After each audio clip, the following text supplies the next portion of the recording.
Abay Dindo Karaig, abay kinatuwa ang naging desisyon ni Analeng patungkol sa kanya pong dating partner or ex. Narito, panoorin natin. Na-stress na ako.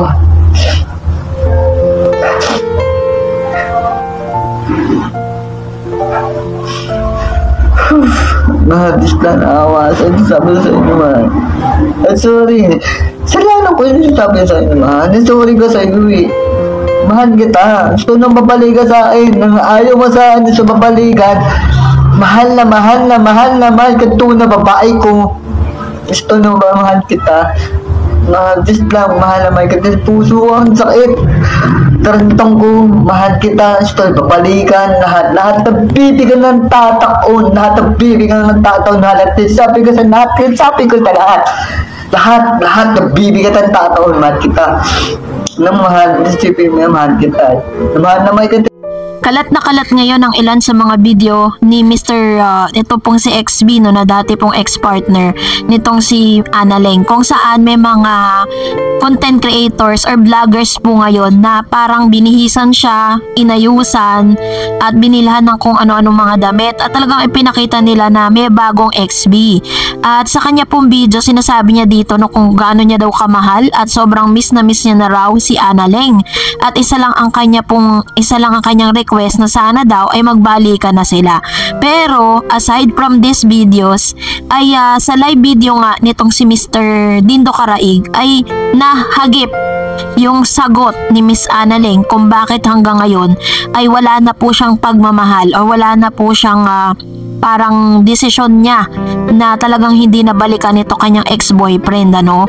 Kasi sa kanila pong live kagabi ni Dindo Karaig, natanong po ito ni Dindo sa kanya patungkol nga dun sa mga bagay na parang ano nga ba yung mga gustong lalaki ni Miss Analeng, at the same time ano naman yung bagay na magiging parang maaayawan niya, no? Kinaayawan niya sa isang lalaki. So sa video po na ito, pinakita dito ni XB kung gaano siya nagsisisi na nawala sa kanya si Analeng, kung saan talaga nagmamakaawa po siya. Panoorin natin ang video ito. Lalaki makikita ko sa magiging sa akin. Gusto ko makita yung lalaking mabait, hindi ko nagnanakit. Gusto ko makita yung lalaking mabait, hindi ko nagnanakit.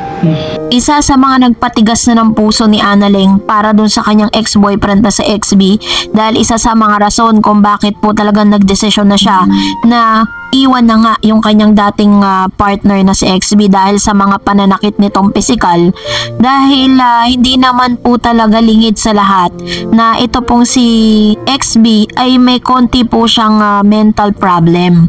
Maging yung kanyang pananalita ay hindi rin naman ganun kaayos, pero dun po sa mga bagay na ito parang it's not the reason para po talagang saktan physical at verbal nitong si XB, itong si Analeng. Kaya naman talagang paulit-ulit niyang sinasabi sa live na isa sa mga talagang ayaw niya sa lalaki yung nananakit, yung talagang sinasaktan siya at di siya nire-respeto.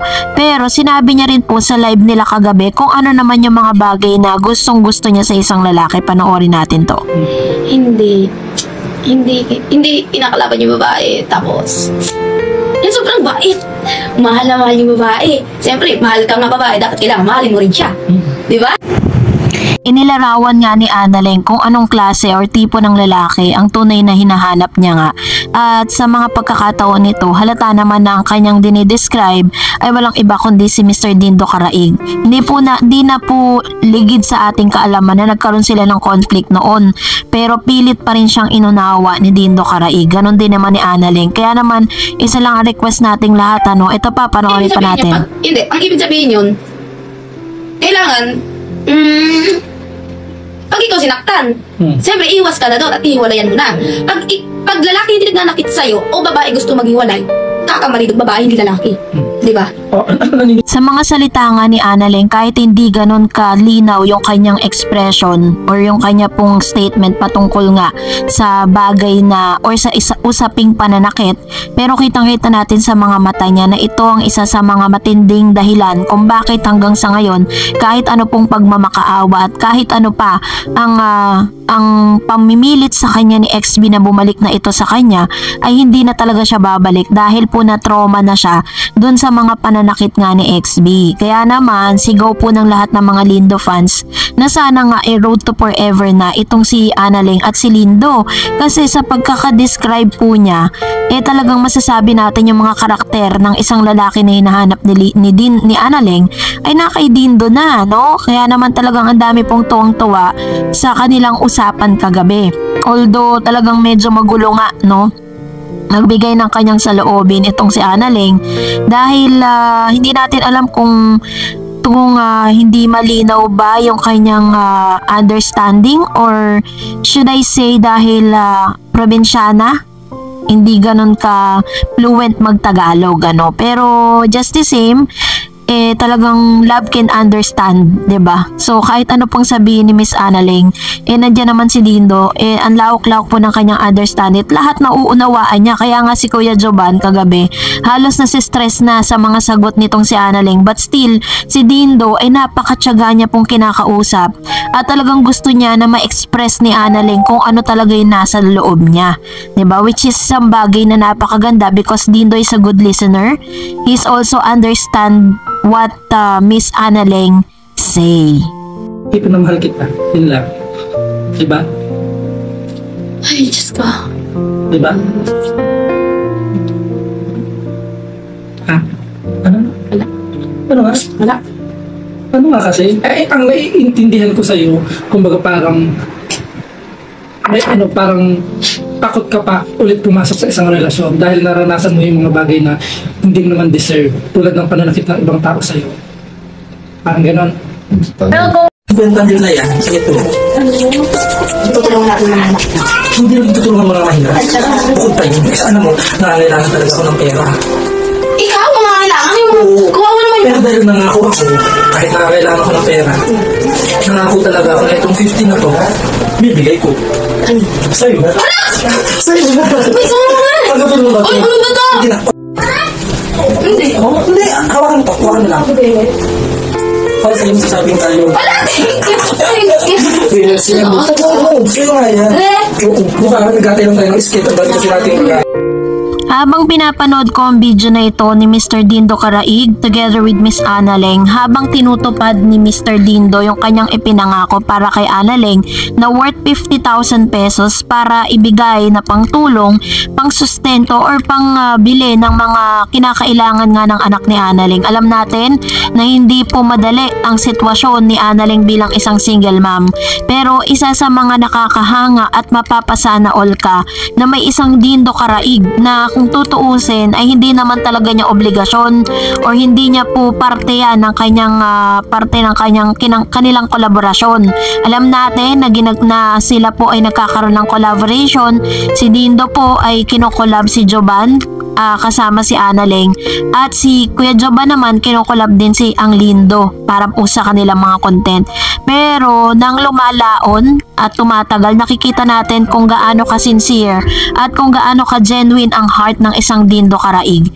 Alam niyo what really strike to my heart habang pinapanood ko to is talagang masasabi mo na hindi na lang basta ito content. Ito po ay isang klase kung saan pinapakita dito ni Dindo Caraig na pwede ka naman talagang tumulong without any bad intention, 'di ba? Dito po sinabi niya po talaga sa kanyang mga vlogs sa kung tutuusin, wala naman talaga siyang obligasyon kay Analing kasi hindi pa naman talaga sila, wala pa naman talagang formal na relasyon silang dalawa kasi although parang dumidiga na si Mr. Dindo kay Analing na parang nanliligaw na siya, pero hindi pa handa si Analing para sa isang seryosong relasyon.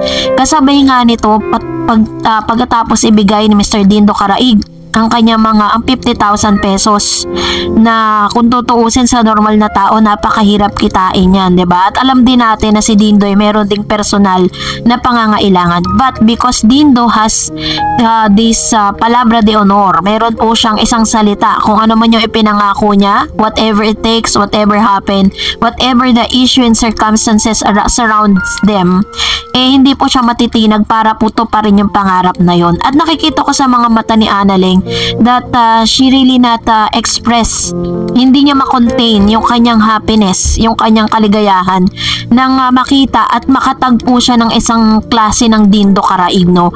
Biruin po ninyo pag nag-uusap sila sa live, makikita nyo po talaga na medyo lutang. At sabihin na natin na hindi ganun kalalim ang comprehension ni Miss Analing. Pero grabe po yung understanding na ibinibigay ni Dindo kay Analing. Kasi naiintindihan natin na darating din sa punto na ultimo si Dindo Karaig, nag-a-adjust siya para kay Analing. And I know that Dindo is really sincere helping Analing to this kind of situation. Meruin po ninyo pagkatapos po niyang bilhin, no, lahat ng mga pangangailangan ng anak ni Analing is binili niya rin po ng mga damit kasama po si Dindo.